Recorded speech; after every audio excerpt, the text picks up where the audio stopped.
Detroit Become Human was produced over a period of 4 years. Here in Paris, we have a team of about 180 people. And to that, we need to add also all the outsourcing with our partners in the Philippines, in China, Vietnam, and in India. So when we started working on this story, I had to imagine where Kara was built.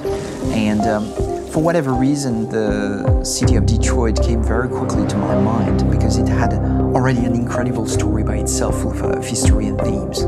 So we traveled there with the team and we were really moved by what we saw, and we could really feel the desire to fight and really be born again. And we just continued this curve, this growth, and just imagine what Detroit would be like if the android industry was, using these huge factories to build androids there.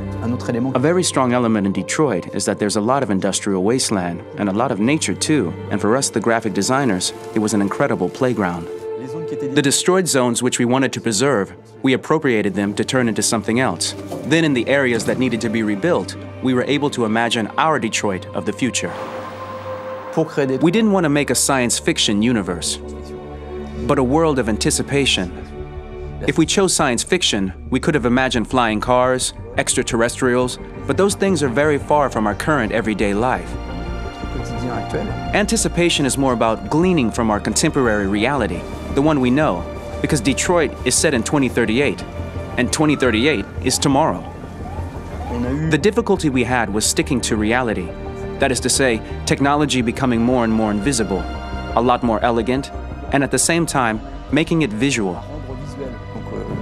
So all the computer equipment, autonomous cars, we simply had to invent.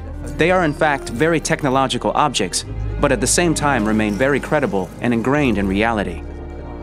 To create a cohesive universe in the fashion and clothing of the human characters in 2038, I didn't want to put an accent on strange shapes, or really vibrant colors, and things we wouldn't know. That I wanted to keep for the androids. The goal was to create something familiar which we can identify with in this future setting. Working on the artistic direction for the androids was a bit special because this is a project about the place they could occupy in the human world. It was out of the question for them to be too beautiful or too perfect. They had to correspond to every social class, rich and poor. Inspired by everyday utilitarian clothes, I brought a modern touch by adding dynamic display surfaces, the armband we can see on the side, the triangle on the front and back, and LED. Like that, there's no confusion. Wait. You're sending an android? All right, ma'am. We need to go. You can't do that. Why aren't you sending a real person? Once we cast the actors, we travel to meet them in order to scan their faces.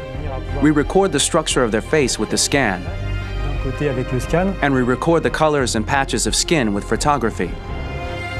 Once we have this information, we will use this as a basis for modeling and creating the characters.